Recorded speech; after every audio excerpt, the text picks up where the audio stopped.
1 Thessalonians, chapter 1. Paul and Silvanus and Timotheus, unto the church of the Thessalonians, which is in God the Father and in the Lord Jesus Christ, grace be unto you and peace from God our Father and the Lord Jesus Christ. We give thanks to God always for you all, making mention of you in our prayers, remembering without ceasing for your work of faith and labor of love and patience of hope in our Lord Jesus Christ in the sight of God and our Father, knowing, brethren beloved, your election of God. For our gospel came not unto you in word only, but also in power, and in the Holy Ghost, and in much assurance, as ye know what manner of men we were among you for your sake. And ye became followers of us and of the Lord, having received the word in much affliction with joy of the Holy Ghost. So that we were ensamples to all that believe in Macedonia and Achaia. For from you sounded out the word of the Lord not only in Macedonia and Achaia, but also in every place your faith to God-ward is spread abroad, so that we need not to speak anything. For they themselves shew of us what manner of entering in we had unto you, and how ye turned to God from idols to serve the living and true God, and to wait for his Son from heaven, whom he raised from the dead, even Jesus, which delivered us from the wrath to come. 1 Thessalonians chapter 2. For yourselves, brethren, know our entrance in unto you, that it was not in vain. But even after that we had suffered before, and were shamefully entreated, as you know, at Philippi, we were bold in our God to speak unto you the gospel of God with much contention. For our exhortation was not of deceit, nor of uncleanness, nor in guile. But as we were allowed of God to be put in trust with the gospel, even so we speak, not as pleasing men, but God, which trieth our hearts. For neither at any time used we flattering words, as ye know, nor a cloak of covetousness, God is witness, nor of men sought we glory, neither of you, nor yet of others, when we might have been burdensome as the apostles of Christ. But we were gentle among you, even as a nurse cherisheth her children.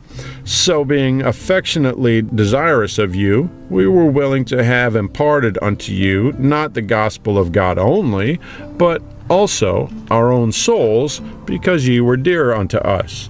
For ye remember, brethren, our labor and travail, for laboring night and day, because we would not be chargeable unto any of you, we preached unto you the gospel of God.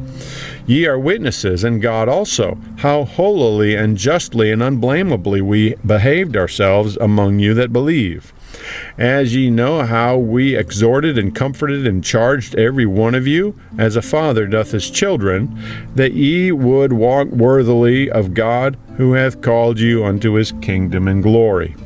For this cause also we thank God without ceasing, because when ye received the word of God which ye heard of us, ye received it not as the word of man, but as it is in truth the word of God, which effectually worketh also in you that believe. For ye, brethren, became followers of the churches of God which in Judea are in Christ Jesus. For ye also have suffered like things of your own countrymen, even as they have of the Jews, who both killed the Lord Jesus Christ and their own prophets, and have persecuted us. And they please not God, and are contrary to all men, forbidding us to speak to the Gentiles that they might be saved, to fill up their sins alway. For the wrath is come upon them to the uttermost. But we, brethren, being taken from you for a short time in presence, not in heart, endeavored the more abundantly to see your face with great desire. Wherefore we would have come unto you, even I, Paul, once and again, but Satan hindered us. For what is our hope, or joy, or crown of rejoicing? Are not even ye in the presence of our Lord Jesus Christ at his coming? For ye are our glory and joy. 1 Thessalonians chapter 3. Wherefore, when we could no longer forbear, we thought it good to be left at Athens alone, and sent Timotheus, our brother and minister of God, and our fellow laborer in the gospel of Christ, to establish you and to comfort you concerning your faith, that no man should be moved by these afflictions. For yourselves know that we are appointed thereunto. For verily, when we were with you, we told you before that we should suffer tribulation, even as it came to pass, and ye know. For this cause, when I could no longer forbear, I sent to know your faith, lest by some means the tempter have tempted you, and our labor be in vain. But now, when Timotheus came from you unto us, and brought us good tidings of your faith and charity, and that ye have good remembrance of us always, desiring greatly to see us, as we also to see you. Therefore, brethren, we were comforted over you in all our affliction and distresses by your faith. For now we live, if we stand fast in the Lord. For what thanks can we render to God again for you, for all the joy wherewith we joy for your sakes before our God, night and day, praying exceedingly that we might see your face, and might perfect that which is lacking in your faith? Now God himself and our Father and our Lord Jesus Christ direct our way unto you. And the Lord make you to increase and abound in love one toward another, and toward all men, even as we do towards you, to the end we may establish your hearts unblameable in holiness before God, even our Father, at the coming of our Lord Jesus Christ with all his saints. 1 Thessalonians chapter 4. Moreover, then we beseech you, brethren, and exhort you by the Lord Jesus, that as ye have received us how ye ought to walk in to please God, so ye would abound more and more. For ye know what commandments we gave you by the Lord Jesus. For this is the will of God, even your sanctification, that ye should abstain from fornication, that every one of you should know how to possess his vessel in sanctification and honor, not in the lust of concupiscence, even as the Gentiles which know not God, that no man go beyond and defraud his brother in any matter, because that the Lord is the avenger of all such, as we also have forewarned you and testified. For God hath not called us unto uncleanness, but unto holiness.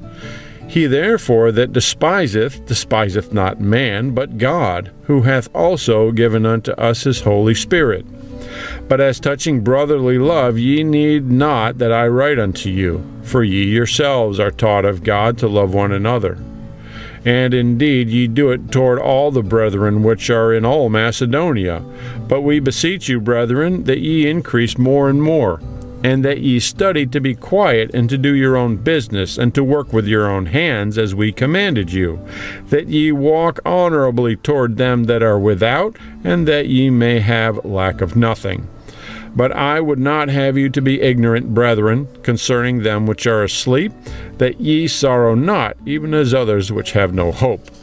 For if we believe that Jesus died and rose again, even so them also which sleep in Jesus will God bring with him.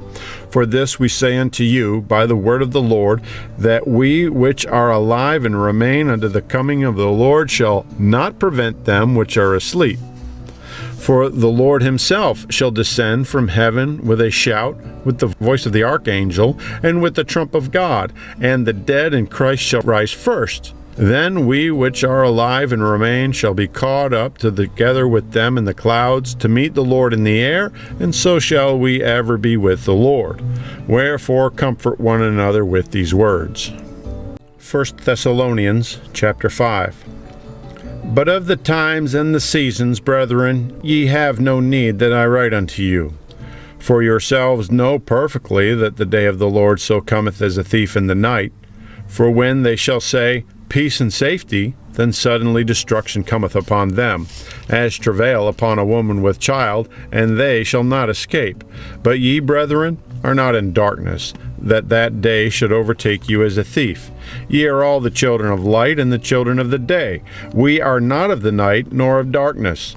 Therefore let us not sleep as others do, but let us watch and be sober. For they that sleep, sleep in the night, and they that be drunken are drunken in the night. But let us, who are of the day, be sober, putting on the breastplate of faith and love, and for an helmet the hope of salvation. For God hath not appointed us to wrath, but to obtain salvation by our Lord Jesus Christ, who died for us, that, whether we wake or sleep, we should live together with him. Wherefore comfort yourselves together, and edify one another, even as also ye do.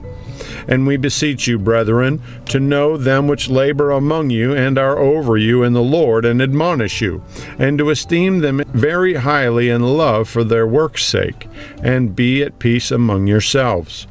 Now we exhort you, brethren, warn them that are unruly, comfort the feeble-minded, support the weak, be patient toward all men.